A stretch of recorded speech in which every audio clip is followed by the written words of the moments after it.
Kaibigan, sa panahon ngayon, hindi mo na kailangan ng mamahaling kagamitan o malaking puhunan para magsimula ng side hustle.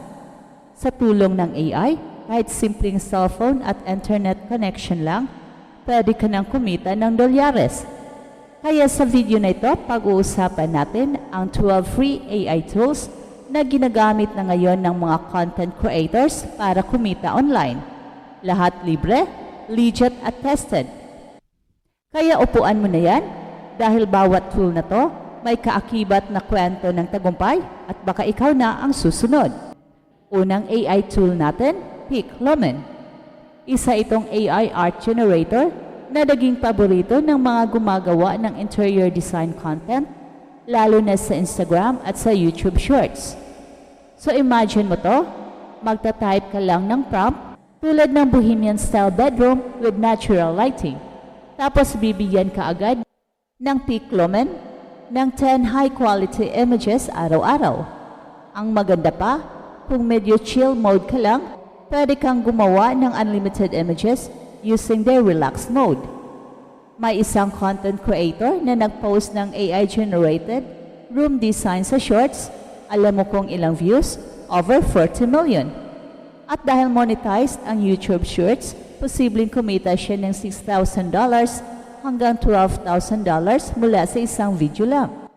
Pero hindi doon natatapos ang magic. Kung gusto mo ng mas realistic at interactive content, pwede mong i-export ang mga images mula sa Piclumen papunta sa Sweet Home 3D, isang libre at open source na tool para gumawa ng 3D renderings at walkthrough videos. Perfect para sa mga aspiring interior designers o kahit sino mang gustong gumawa ng aesthetic content para sa social media. Ikalawa sa listahan, Suno. Isa ito sa pinaka-mind-blowing na AI tools na nakita mo pagdating sa music generation. Lahat ng genre, kaya niyang gawin. Celtic Fantasy, Lofi Beats, Chess, pasok!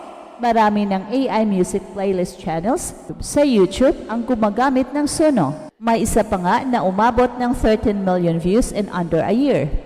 Imagine mo na lang, posibleng kita niya ay nasa $41,000 hanggang $110,000. Sa Suno, meron ka ng 100 free credits sa sign up at 50 credits araw-araw. Kaya mong gumawa ng 10 music per day. May 2 variation pa per track. Pwede pang instrumental only kung di ka fan ng vocals. Sunod nating tool ay para sa mga gustong magsimula ng vlog o podcast. Clipchamp, isang AI-powered video editor mula mismo sa Microsoft.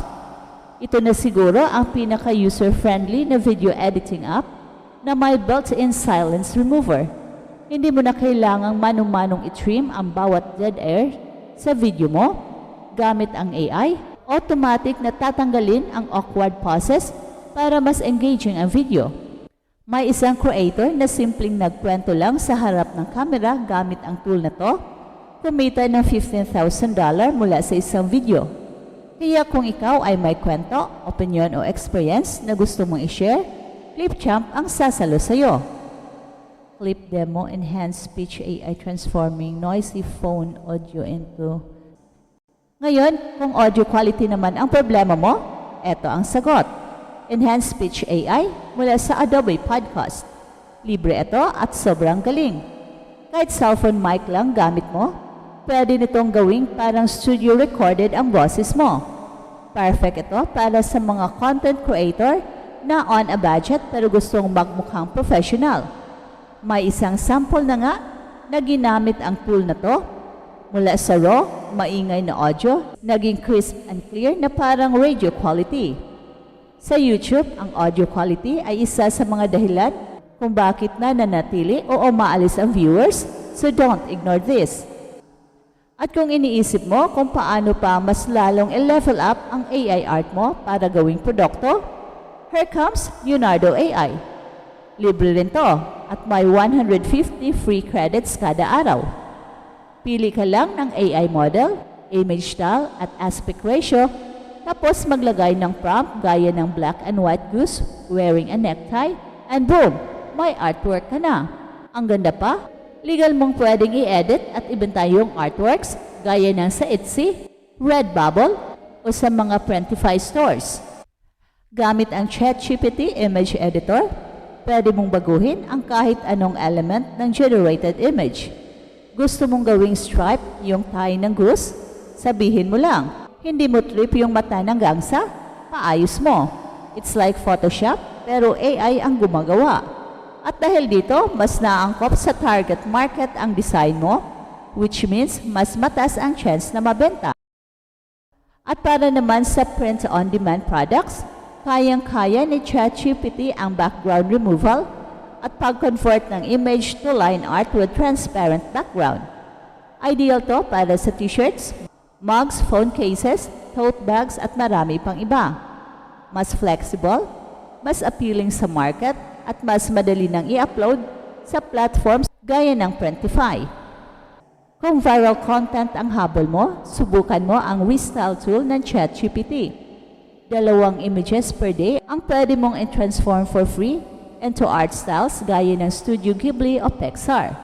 Napansin mo ba ang daming posts sa Instagram na di mo akalaing gawa lang pala sa AI? Kapag nakuha mo ang tamang aesthetic, pwede kang makakuha ng sponsorship or brand collaborations, konting tiyaga, konting creativity, pwede na.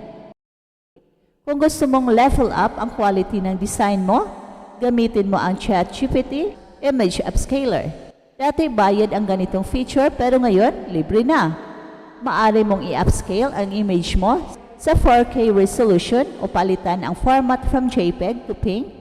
Perfecto kung gagamitin mo ang image for printing or digital marketing. Kahit gaano kaganda ang design mo, kung wala kang target market, mahihirapan kang kumita.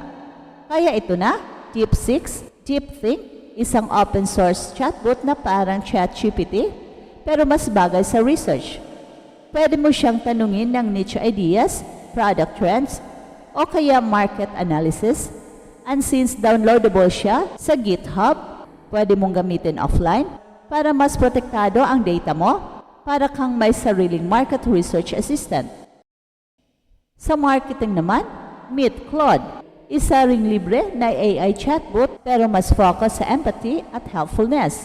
So ibig sabihin, kung gusto mong gumawa ng product descriptions na tumatagos sa damdamin ng mga customer, Claude ang bahala. Marunong siyang gumawa ng human-sounding, emotionally aware text. Tamang-tama sa mga gustong magbenta sa Shopee, Lazada, at kahit sa sariling e-commerce site. Hindi rin mawawala ang Canva. Siyempre, kahit na karamihan sa AI feature nila ay pro, meron pa ring libreng apps na pwede mong gamitin. May free credits pa kada buwan o araw. Ideal for beginners at drag and drop lang talaga ang editing. Lagi mong bisitahin ang app section ng Canva kasi palaging may bagong AI tools na libre lang. At panghuli, Gemini Life mula sa Google. Libreng AI assistant na acting as your coach. Kung nalilito ka kung paano gamitin ang Canva, Printify o kahit anong app na may kinalaman sa side hustle mo, Gemini Life will guide you step by step para ka na ring may sariling mentor na laging available 24/7. So kaibigan, nakita mo na. Sa 12 free AI tools na to, libre na, wala ka ng dahilan para hindi magsimula. Lahat libre, lahat may potensyal, at lahat pwedeng gawing source of income kahit nasa bahay ka lang. Ang tanong, kailan mo na sisimulan? Kita-kits sa susunod.